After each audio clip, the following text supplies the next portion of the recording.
नमस्कार, मी पंजाब तक हवामान अभ्यासक मुक्काम पोस्ट गोवळी धामणगाव तालुका जिल्हा परभणी. मी आहे परभणी गंगाखेड रोडवर आणि बघा आमच्या गंगाखेड भागामध्ये इतका पाऊस झाला आहे आणि शेतकऱ्याचं आतोनात नुकसान झालं आहे, पण याकडे कोणी लक्ष द्यायला तयार नाही.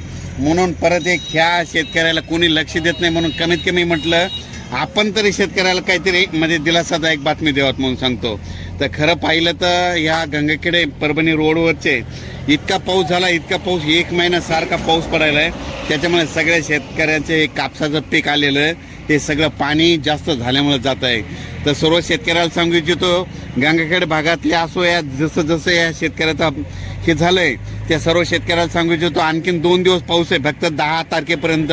11 तारखेपासून ते 19 तारखेपर्यंत सूर्यदर्शन होणार आहे, म्हणून ही एक तुमच्यासाठी आनंदाची बातमी. तर परत राज्याचा परिस्थिती बघितली तर राज्यामध्ये जवळपास आता सांगायचं झालं तर 19 तारखेपर्यंत म्हणजे हवामान कोरडं राहणार आहे, सूर्यदर्शन होणार आहे. म्हणून शेतकऱ्यांनी हा अंदाज लक्षात द्यायचा. जशी वेळ भेटेल तसं तुम्ही तुमची खतं घेतं टाकून घ्यावे.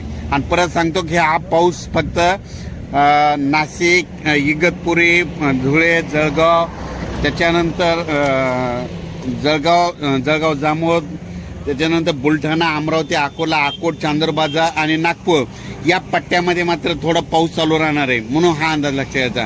पण राज्यामध्ये मराठवाड्यामध्ये मात्र 11 ऑगस्टपासून ते 19 ऑगस्टपर्यंत चांगलं कडक सूर्यदर्शन होणार आहे, म्हणून शेतकऱ्यांनी हा अंदाज लक्षात घ्यायचा.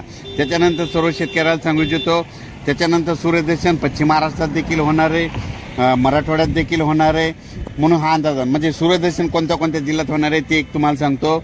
नांदेड जिल्ह्यात होणार आहे, यवतमाळ जिल्ह्यात होणार आहे, परभणी जिल्ह्यात होणार आहे, हिंगोली जिल्ह्यात होणार आहे, लातूरमध्ये होणार आहे, त्याच्यानंतर सोलापूर, उस्मानाबाद, सातारा, सांगली, कोल्हापूर, त्याच्यानंतर नगर जिल्हा, त्याच्यानंतर बीड जिल्हा, संभाजीनगर या सर्व भागामध्ये सूर्यदर्शन होणार आहे, म्हणून हा अंदाज लक्षात घ्यायचा. पण राज्यात कोकणपट्टीचा मात्र पाऊस चालू राहणार आहे. फक्त हे खास करून अंदाज अशा याच्यामुळे दिला की काय झालं की ह्या आमच्या परभणी जिल्ह्यामधले बघा ह्या म्हणजे काय काय भागामध्ये इतका पाऊस झाला की हे पाऊस जास्त झाल्यामुळे शेतकऱ्याचे कापूस जात आहे, म्हणून हे खास करून अंदाज देत आहे.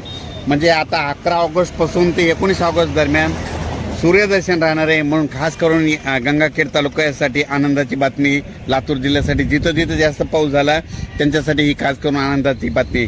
अचानक वातावरणात बदल झाला तर लगेच एक मेसेज दिला जाईल.